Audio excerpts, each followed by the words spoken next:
Hello everyone, welcome to my YouTube channel. इस video में हम नीट यूजी 2025 की जो काउंसलिंग है उसके बारे में बात करने वाले हैं। जो भी स्टूडेंट कहीं ना कहीं पर्सनलाइज पेड काउंसलिंग ज्वाइन करना चाहते हैं वो सभी 7340185807 पर कांटेक्ट कर सकते हैं। MBBS, BDS, BSc नर्सिंग सभी कोर्सेज के लिए। अब बड़ा ही इम्पोर्टेंट जो पॉइंट है उन पर हम डिस्कशन करने वाले हैं कि स्ट्रे वैकेंसी राउंड में क्या होने वाला है और जो आपका राउंड 3 है उसमें आपकी क्या प्लानिंग होनी चाहिए। जैसा कि आप सभी को पता है, जो चॉइस फिलिंग है आपके एंड मोमेंट पर है और आपको लगभग चॉइस फिलिंग बिल्कुल समाप्ति पर है। जैसा कि चॉइस फिलिंग की जो डेट है 16 तारीख रखी गई है लास्ट डेट। बट आपके लिए अभी भी टाइम है कि आप जो है मेरे वीडियो देखने के बाद में काफ़ी स्टूडेंट अपना प्लान चेंज करेंगे, अपनी चॉइसेज को चेंज करेंगे और कहीं ना कहीं एक बेस्ट प्लानिंग की तरफ जा सकते हैं। ठीक है, काफ़ी स्टूडेंट की क्यूरीज थी, लगातार सेशन के अंदर जो है कमेंट आ रहे थे, उसकी हिसाब से ही मैंने आपकी जो साइकोलॉजी है उसको पढ़ के ये सारी चीज़ें जो है प्लान तैयार किया है कि आपकी क्या प्लानिंग होनी चाहिए, किस तरीके से आपको आगे बढ़ना चाहिए, राउंड 3 में किस स्टूडेंट को इग्नोर करना चाहिए, स्ट्रे में जाना चाहिए, क्या प्लानिंग होनी चाहिए, और खासकर सारे पॉइंट्स पर बात करने वाले हैं अपन। इसमें जो है सबसे पहले जो पॉइंट नंबर 1 पर जो बात करेंगे कि आपकी जो रैंक वाइज है वो बेस्ट प्लानिंग क्या होनी चाहिए, उसके साथ में क्या अप्रोच आपकी होनी चाहिए। सेकंड नंबर जो नॉर्थ इंडिया के कॉलेजेज हैं उनकी क्या कट ऑफ खासकर रह सकती है उसके बारे में भी बात करने वाले हैं। वीडियो बहुत लंबा हो सकता है बट मैं इसको ज़्यादा नहीं खींचूंगा, सफिशियंट ही चीज़ें आपको बताई जाएंगी ताकि आप समझ सकें और जो है एब्जॉर्व करके फटाक से डिसीजन ले सकते हैं। राउंड 3 वर्सेज आपको एक्स्ट्रा वैकेंसी राउंड किस में क्या प्लानिंग होनी चाहिए, जाना चाहिए नहीं जाना चाहिए उसके बारे में, और जो ब्लॉकिंग है सीट की राउंड 3 में किस तरीके से होती है, क्या फैक्टर्स होते हैं, उन सारी चीज़ों के बारे में इसमें बात करने वाले हैं। तो देखिए, सबसे पहले तो जो ब्लॉकिंग ये बोल दो या फिर जो प्रॉब्लम्स है राउंड 3 में क्या आती हैं उनके बारे में बात कर लेते हैं। देखिए, सबसे पहले तो जो ऑल इंडिया कोटा राउंड 3 में जो मिली हुई सीट्स है, मिली हुई सीट्स को आप ज्वाइन करनी ही आपको पड़ती है। जो भी सीट आपको ऑल इंडिया कोटा के राउंड 3 में मिलती है, जो सीट आपको ज्वाइन करनी पड़ती है उसको आप छोड़ नहीं सकते हैं। इसलिए आपकी एक प्लानिंग होनी चाहिए, एक अच्छी प्लानिंग होनी चाहिए ताकि आपको कोई आगे भविष्य में प्रॉब्लम ना हो। सेकंड नंबर पॉइंट, स्टेट के राउंड 2 में जो भी सीट आपको पहले मिली हुई है उसके बाद में ऑल इंडिया कोटा राउंड 3 में आप जाते हैं, वहाँ पर आप चॉइस फिलिंग करते हैं और आप जो है बहुत सारी सीट्स को ख़राब कर देते हैं, जो कि काफ़ी जो बॉर्डर साइड रैंक वाले जो स्टूडेंट्स हैं उनके लिए खासकर जो है नुकसान पहुंचाती है। इसलिए ये सारी चीज़ें आपको नहीं करनी चाहिए। जो आपका अप्रोच होनी चाहिए उसमें सुधार होना चाहिए और अदर स्टूडेंट्स हैं उनका नुकसान नहीं करना चाहिए। बट हर साल देखते हैं इस तरीके से जो है काफ़ी नुकसान बॉर्डर साइड स्टूडेंट्स का होता है। काउंसलिंग बहुत ज़्यादा लंबी अब की बार चली, आप सभी को पता है। First round, second round, third round चल रहा है, ऑलमोस्ट 20 दिन से भी ज़्यादा हो चुका है थर्ड राउंड को चलते चलते। तो ये अननेसेसरी जो है यहाँ पर डिसीजंस लिए जाते हैं। उसके बाद में अननेसेसरी जो है राउंड 3 के अंदर चॉइस फिलिंग भी की जाती है। जिन स्टूडेंट को कहीं ना कहीं स्टेट से कॉलेज मिल चुके हैं बट आप इधर भी ज़बरदस्ती से जो है चॉइस फिलिंग कर रहे हैं, क्योंकि इतनी ज़्यादा लंबी काउंसलिंग हो चुकी है, काफ़ी स्टूडेंट्स को मैं देख रहा हूँ। तो इस वजह से जो है काफ़ी सीटें जो हैं ऑल इंडिया कोटा की राउंड 3 की ख़राब भी होंगी, इस बार खासकर होंगी और हर साल होती भी हैं। बट इस बार जो है काफ़ी सीटें जो है ऑल इंडिया कोटा राउंड 3 की ख़राब होंगी और एक्स्ट्रा वैकेंसी राउंड में जाएंगी। उसके बाद में जो अननेसेसरी चॉइस फिलिंग है वो बहुत ज़्यादा स्टूडेंट्स करते हैं, खासकर जो राजस्थान है, हरियाणा के जो स्टूडेंट हैं, ये स्टूडेंट जो है अननेसेसरी ज़्यादा चॉइस फिलिंग करते हैं और कहीं ना कहीं जो ऑल इंडिया कोटा की जो सीटें उनको ख़राब करते हैं और ये सारी सीटें स्टे की तरफ भी जाती हैं। ठीक है, बाकी जो डिपेंड्स करता है, काफ़ी फैक्टर्स पर डिपेंड करता है। आपकी जो रिजल्ट की जो डेट होती है स्टेट की खासकर, उस पर भी डिपेंड करता है कि स्टे वैकेंसी राउंड में कितनी सीटें आपकी जाने वाली है नहीं जाने वाली है। अब देखिए आगे चलते हैं कैसे आती हैं स्टे वैकेंसी राउंड में सीटें। देखिए आप, जैसे कि अभी मैंने आपको बताया, अननेसेसरी स्टूडेंट्स जो है अलॉटमेंट करवाते हैं, खासकर जो राजस्थान है, हरियाणा के जो स्टूडेंट्स हैं जिनको ऑल इंडिया कोटा राउंड 2 में कॉलेजेस मिला हुआ है बट फिर भी जो है ज़बरदस्ती से ऑल इंडिया कोटा राउंड 3 में वो स्टूडेंट्स जाते हैं, अननेसेसरी चॉइस फिलिंग करते हैं, वहाँ से भी जो है वो सीट अलॉट करवा लेते हैं और उस सीट को ज्वाइन नहीं करते हैं। अब उनको लॉस इतना ही होता है, जो सिक्योरिटी अमाउंट है उसका ही लॉस होता है, बट फिर भी वो ट्राई करते हैं काफ़ी। देखो, फीस भी सिक्योरिटी अमाउंट राजस्थान के अंदर 50,000 है बट फिर भी स्टूडेंट्स नहीं रुकते हैं। अब की बार भी ऐसा ही हो रहा है, काफ़ी स्टूडेंट्स हैं जिनको seats all India quota round 3 में कंफर्म मिलने वाली है, स्टेट से पहले सीट मिली हुई है बट फिर भी जो है ज़बरदस्ती से इधर चॉइस फिलिंग करेंगे, लास्ट में जो है स्टेट की सीट ही वही ज्वाइन करने वाले हैं, तो इधर भी सीटें ख़राब होती हैं। उसके बाद में डेट ऑफ काउंसलिंग है या फिर आप रिजल्ट की डेट बोल लीजिए, उस पर भी डिपेंड करता है। जैसे कि राजस्थान का जो रिजल्ट है अभी आप देख रहे हैं, जब ऑल इंडिया कोटा की जो रिपोर्टिंग क्लोज हो रही है उसी दिन आपका राजस्थान का रिजल्ट डिक्लेयर हो रहा है। तो ये काफ़ी आपका जो है फैक्टर्स रहने वाला है, क्योंकि यहाँ पर आप देखेंगे तो फिर जो स्टूडेंट हैं, यदि राजस्थान पहले डिक्लेयर कर देता रिजल्ट को, तो फिर आप सोचिए जो स्टूडेंट्स हैं स्टेट में जाते, है ना, ऑल इंडिया कोटा की तरफ नहीं जाते, बट अब जो है ऑल इंडिया कोटा की तरफ जाएंगे। तो रिजल्ट डेट बहुत ही मायने रखती है कि सीट्स का किस तरीके से स्टेट वैकेंसी राउंड में सीटें जाएंगी नहीं जाएंगी। तो रिजल्ट की जो डेट है उस पर भी डिपेंड करता है। काफ़ी स्टूडेंट्स काफ़ी स्टेट इस तरीके से जो है अपनी रिजल्ट डेट रखते हैं। यूपी का जो है खासकर एक दिन पहले डिक्लेयर होता है, ऑल इंडिया कोटा की जो रिपोर्टिंग डेट होती है क्लोज होती है उससे एक दिन पहले राजस्थान उसी डेट डिक्लेयर करता है, या फिर राजस्थान वाले आप चला के भी जो रिजल्ट है उसकी डेट को एक दिन बाद में निकाल देते हैं। तो उस वजह से भी जो काफ़ी स्टूडेंट है इधर ऑल इंडिया कोटा की तरफ चले जाते हैं। अदरवाइज जो है काफ़ी सीटें आपको ऑल इंडिया कोटा में वैकेंट होने के चांसेज रहते हैं। तो मैंने आपको फैक्टर्स बताए कि कैसे आती हैं, ठीक है। तो ये मैंने बताया अननेसेसरी अलॉटमेंट की वजह से आती हैं, या फिर जो रिजल्ट्स है उसकी डेट पर डिपेंड करता है, आप इस तरीके से, ठीक है। अब देखिए कहीं ना कहीं जो रैंक वाइज आपकी जो है एक बेस्ट प्लानिंग किस तरीके से हो सकती है उसके बारे में भी देख लेते हैं। देखिए पहले से स्टेट में कोई भी सीट आपको मिली हुई है तो वही कॉलेजेज आप फिल करें जो आपको लेनी है। अननेसेसरी आपको चॉइस फिलिंग नहीं करनी है। बाकी स्टूडेंट्स का भी आपको ध्यान में रखना है ताकि उन स्टूडेंट्स को भी एक बेटर कॉलेजेज मिल सके, ठीक है। तो अननेसेसरी चॉइस फिलिंग से सबसे पहले तो बचें, खासकर उन स्टूडेंट्स को जिनको स्टेट के राउंड 2 में कॉलेजेज मिला हुआ है, ठीक है। उसके बाद में देखिए आगे रैंक जिसकी 1 से लेकर रैंक 1 से लेकर लगभग 21,000 रैंक है, उन स्टूडेंट्स को आप क्या करना चाहिए। देखिए उनके चांसेज हैं कि उनको नॉर्थ इंडिया के अंदर कॉलेजेज आराम से मिल रहा है। वेरी हाई चांसेज हैं कि नॉर्थ में इंडिया में उनको कॉलेजेज मिल जाएगा। खासकर यूपी के जो नए कॉलेजेज हैं वो 21,000 तक उन स्टूडेंट्स को मिलते हुए दिखाई देंगे।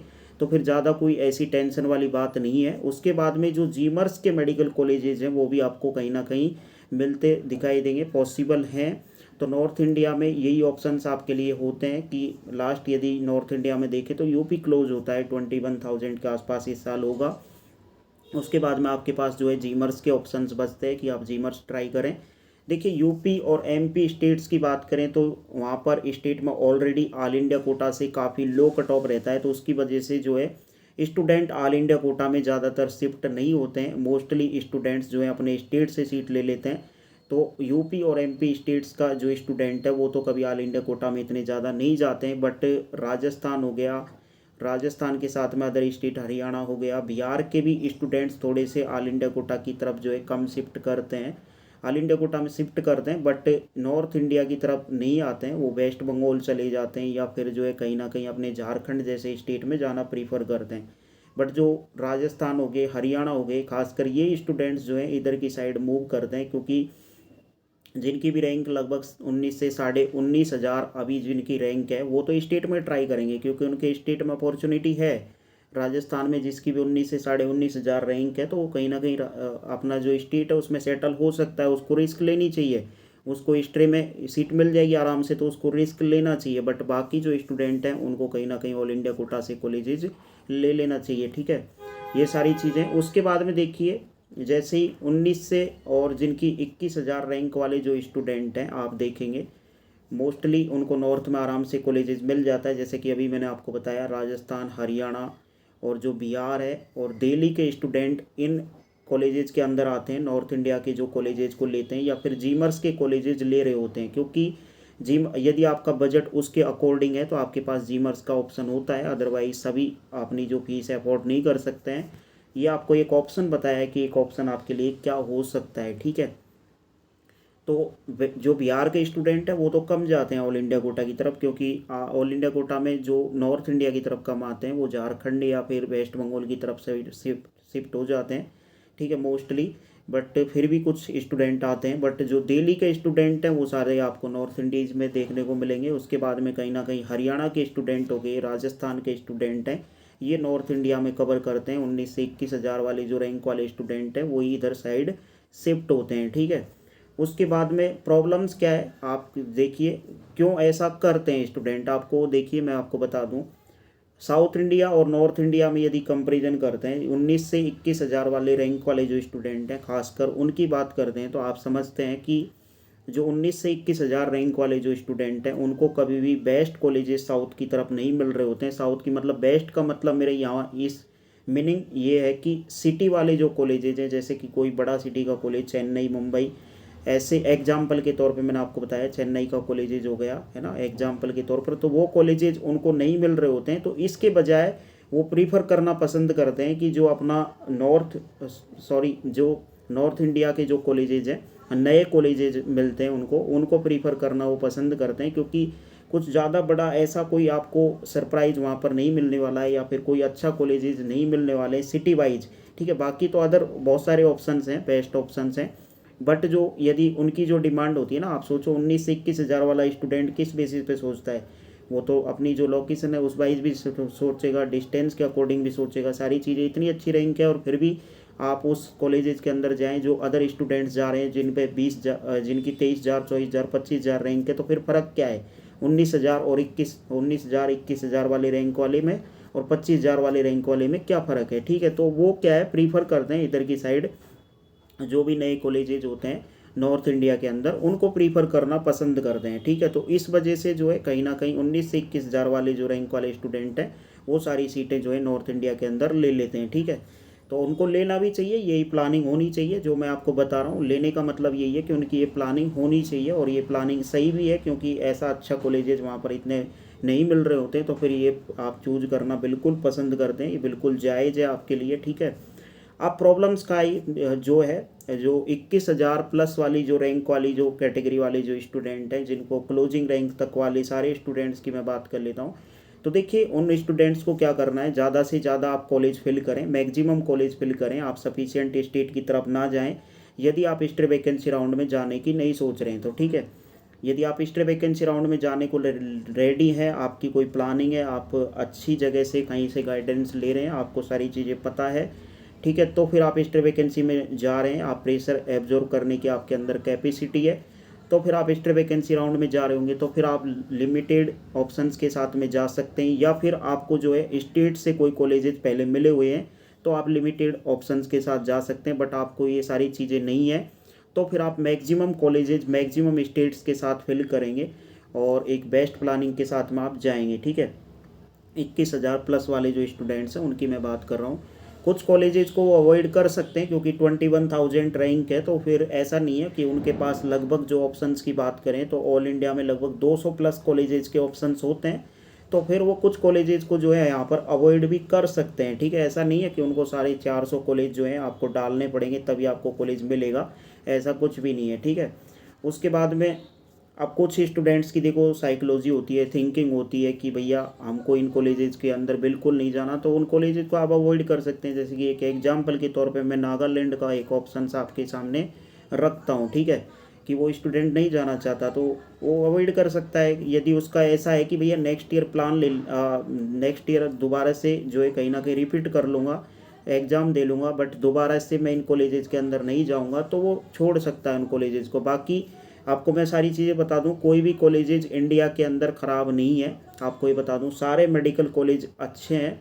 ठीक है, बट आप डिपेंड करता है कि आप कौन से फैक्टर्स के बेसिस पर उसको कंसिडर कर रहे हैं, कौन से फैक्टर को आप देख रहे हैं, उसके बेसिस पर आप उसको अच्छा और बुरा बता रहे हैं, उसका टैग लगा रहे हैं, उस पर डिपेंड करता है। बाकी सारे कॉलेजेस अच्छे हैं ओवरऑल, किसी भी तरीके से नागालैंड में यदि कोई एमबीबीएस करता है तो वो एमबीबीएस की डिग्री उसको मिलने वाली है, कोई ऐसा स्पेसिफिक कुछ नहीं होने वाला है। ठीक है, बट डिपेंड करता है सारी चीज़ें, बहुत सारी डिपेंड मतलब फैक्टर्स होते हैं जिनके बेसिस पर आप देखते हैं कॉलेज को, मेजर करते हैं और सारी चीज़ों के बारे में सोचकर आगे बढ़ते हैं। ठीक है, और दूसरी बात आप जो है कहीं ना कहीं इसमें आप देखें, अभी मैं इसके बारे में नहीं बता रहा हूँ कि आपको किस फ़ायदे के बेसिस पे सोचना चाहिए, बहुत सारे फैक्टर्स होते हैं।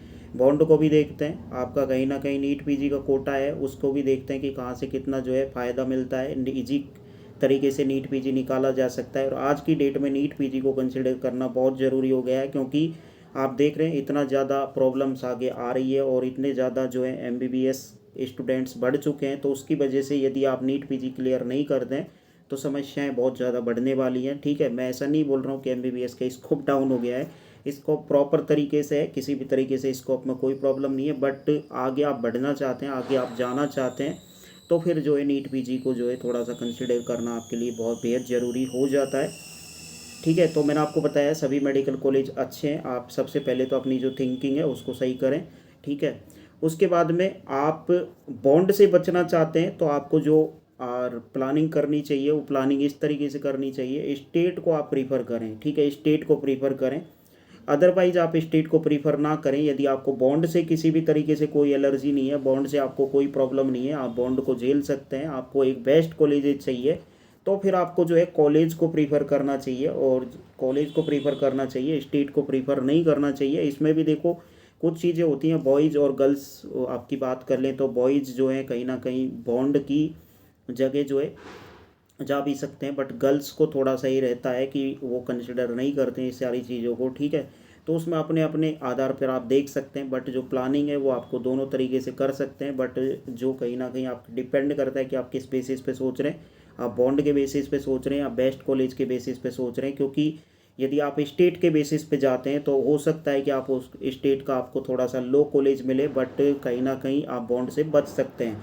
बट यदि ओवरऑल आप जो है कहीं ना कहीं एक कॉलेज प्रीफर करते हो, कॉलेज को प्रीफरेंस में रखते हो, तो फिर आपको एक बेस्ट कॉलेज मिल सकता है, बट आप बॉन्ड की जगह जा सकते हो। ठीक है, तो दोनों फैक्टर्स आपको मैंने कंसिडर कर के बता दिए हैं। अब देखिए स्ट्रे वैकेंसी राउंड में आपका जो है क्या प्लानिंग होनी चाहिए, कैसे स्ट्रे वैकेंसी राउंड की तरफ सीटें जाती हैं और कितनी सीटें आ सकती हैं, उन सारी चीज़ों के बारे में भी एक बार देख लेते हैं। देखिए सबसे पहले तो स्टूडेंट जाता क्या है, चाहता क्या है, बेस्ट कॉलेज के चक्कर में स्ट्रे वैकेंसी राउंड की तरफ वो जा रहा होता है कि अच्छा कॉलेज मिलेंगे, क्योंकि कहीं ना कहीं वो लास्ट ईयर का डाटा उठा के देखता है, उसके बेसिस पे सोचता है कि लास्ट ईयर इस रैंक पे तो इतने अच्छे अच्छे कॉलेज मिले हुए हैं, तो उस बेसिस पे फिर वो दिमाग लगाना स्टार्ट कर देता है कि कहीं ना कहीं स्ट्रे वैकेंसी राउंड की तरफ जाना चाहिए। बट ये सारी चीज़ें जो हैं बहुत सारे फैक्टर्स हैं जिन पर डिपेंड करती है। देखिए सबसे पहले तो जिनको नॉर्थ इंडिया में कॉलेज मिल चुका है उन स्टूडेंट्स को कभी भी स्ट्रे वैकेंसी राउंड की तरफ नहीं सोचना चाहिए।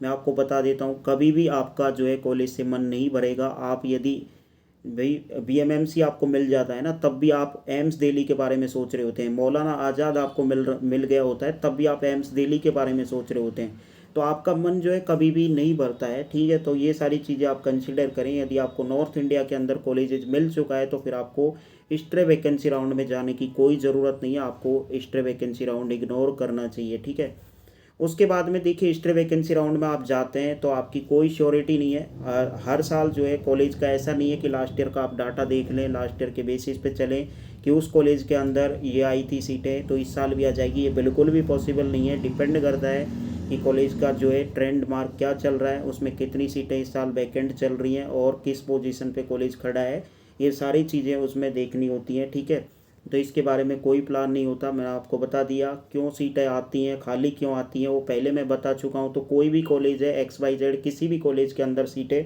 खाली आ सकती हैं, खासकर 19 से 19.5 से 21,000 रैंक वाले जो स्टूडेंट्स हैं उनके लिए मैंने बताया था कि वो सीटें भी वैकेंट आपको क्यों देखने को मिलती हैं, क्योंकि राजस्थान हरियाणा की जो स्टूडेंट है कहीं ना कहीं इधर की साइड जो है दोनों जगह से अननेसेसरी चॉइस फिलिंग कर रहे होते हैं। तो 19 से 21,000 की रैंक वाले कॉलेजेस भी आपको स्ट्रे वैकेंसी राउंड में वैकेंट देखने को मिलते हैं। ठीक है, अब आप स्ट्रे वैकेंसी राउंड के बारे में यदि डिसीजन लेते हैं तो आपके जो प्रेशर एब्जॉर्ब करने की जो कैपेसिटी है उस पर डिपेंड करती है कि आप कितना प्रेशर एब्जॉर्ब कर सकते हैं।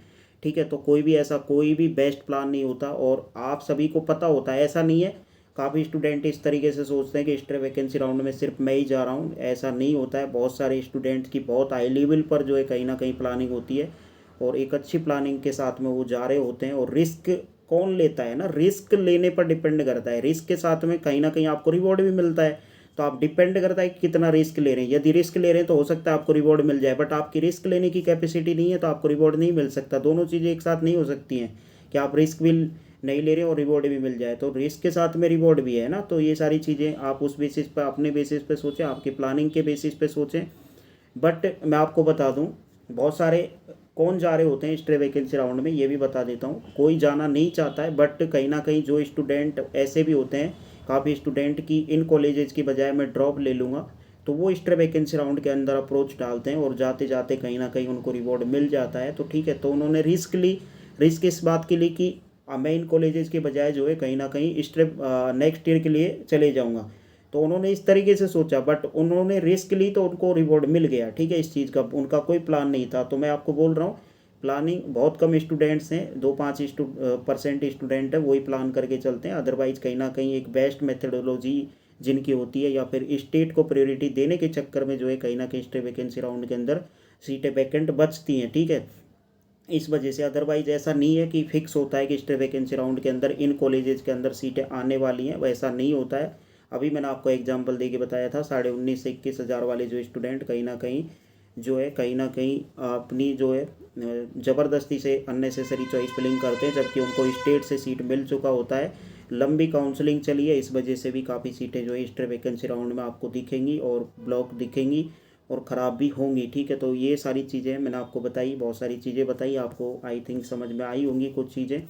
अब डिपेंड कौन कौन से फैक्टर्स हैं जिन पर डिपेंड करता है।